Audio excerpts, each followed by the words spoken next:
Hello friends, આજે આપણે બનાવીશું લીલા વટાણા અને મેથીથી ભરપૂર એવો નવો નાસ્તો.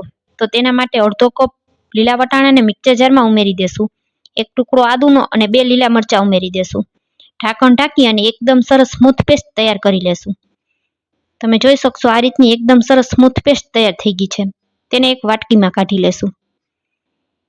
હવે તેને આપણે સાઈડમાં રાખી દેશું. અને લીલી મેથીના પાનને આ રીતે મેં કટ કરીને લઈ લીધા છે.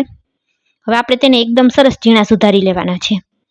આ રીતે નાસ્તો બનાવશો ને તો નાના બાળકોથી લઈ મોટા સુધી બધાને ખૂબ જ ભાવશે. તો સૌ પહેલાં એક વાસણમાં આપણે 2 કપ જેટલો ઘઉંનો લોટ લઈ લેશું. તેમાં સ્વાદ પ્રમાણે મીઠું ઉમેરી દેશું.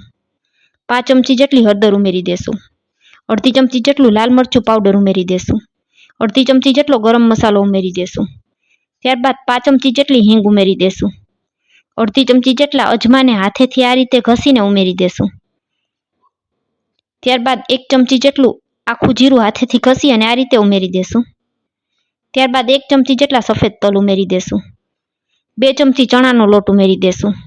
હવે આપણે જે વટાણા અને આદુ મરચાંની પેસ્ટ તૈયાર કરીને રાખેલી હતી તેને ઉમેરી દેશું. ત્યારબાદ 2 ચમચી જેટલું મોણ માટે તેલ ઉમેરી દેશું. અને હવે આપણે 1 મોટો કપ જેટલી મેથીને આ રીતે ઝીણી કટ કરીને ઉમેરી દેશું. મેથીનું પ્રમાણ મેં ખૂબ જ વધારે લીધેલું છે. તમને જે પ્રમાણે મેથી પસંદ હોય એ પ્રમાણે લઈ લેવાની. હવે બધું હાથેથી મિક્સ કરી લેશું. પહેલાં પાણી નહીં ઉમેરવાનું, આ રીતે બધું હાથેથી મિક્સ કરી લેશું. ધાણા જીરું પાવડર રહી ગયું હતું તો તે પણ આપણે ઉમેરી દેશું. હવે એ જ મિક્સર જારમાં આપણે જેમાં વટાણા પીસેલા હતા તેમાં જ મેં થોડું પાણી લઈ લીધું છે. અને 2 ચમચી પાણી એડ કરી અને આપણે લોટ બાંધી લેશું. જે પ્રમાણે પાણીની જરૂર પડે એ પ્રમાણે આપણે લોટ બાંધી લેવાનો. એકી સાથે પાણી નહીં ઉમેરવાનું. પૂરીનો લોટ તૈયાર કરીએ એ રીતનો લોટ બાંધીને તૈયાર કરી લેશું. તમે જોઈ શકશો લોટ આપણો બંધાઈ ગયો છે.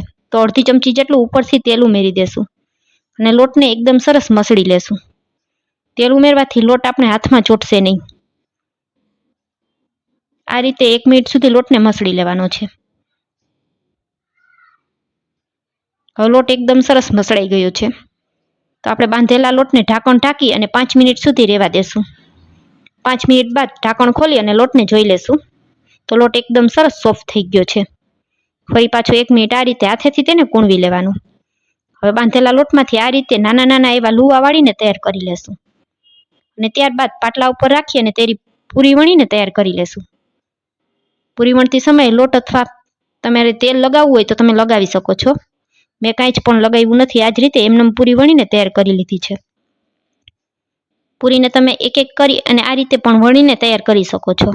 અને બીજી રીતે આ રીતે એક મોટો લુવો લઈ લેવાનો.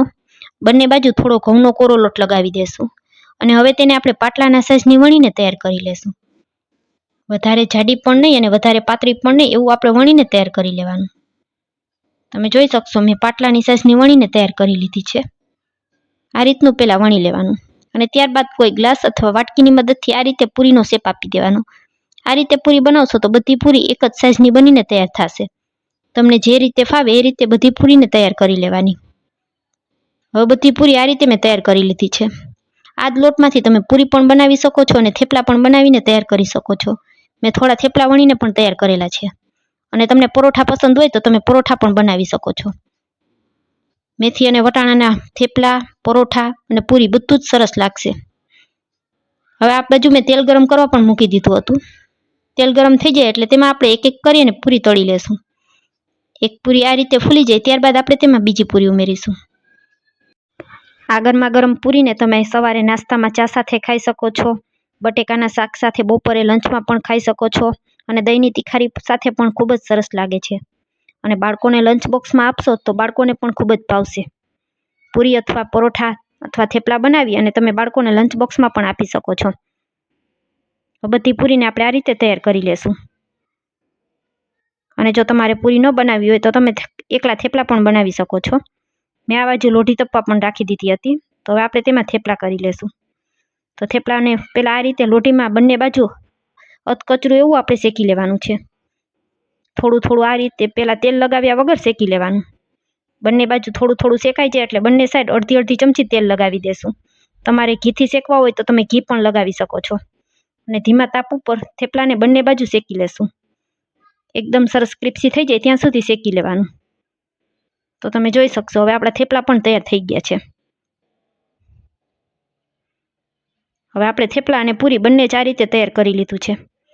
તો ફ્રેન્ડ્સ, મારો વિડીયો પૂરો જોયા પછી જો તમને સારો લાગે તો વિડીયોને એક લાઇક કરજો, વધુમાં વધુ લોકો સાથે શેર કરજો, અને મારી રેસીપીઓ તમને જોવી ગમતી હોય અને હજી સુધી મારી ચેનલને જો સબસ્ક્રાઈબ ન કરી હોય તો મને સપોર્ટ કરવા બદલ પ્લીઝ મારી ચેનલને સબસ્ક્રાઈબ કરજો. તમને એક પૂરી તોડીને પણ બતાવું છું. તો તમે જોઈ શકશો એકદમ સરસ ફૂલેલી પૂરી તૈયાર થઈ છે અને અંદર જરા પણ તેલ ભરાણું નથી. તો મારી આ રેસીપી તમને કેવી લાગી તે કોમેન્ટ કરીને જરૂરથી જણાવજો. ફરી મળીશું આવા જ એક નવા વિડીયો સાથે. ત્યાં સુધી સૌને મારા જય માતાજી.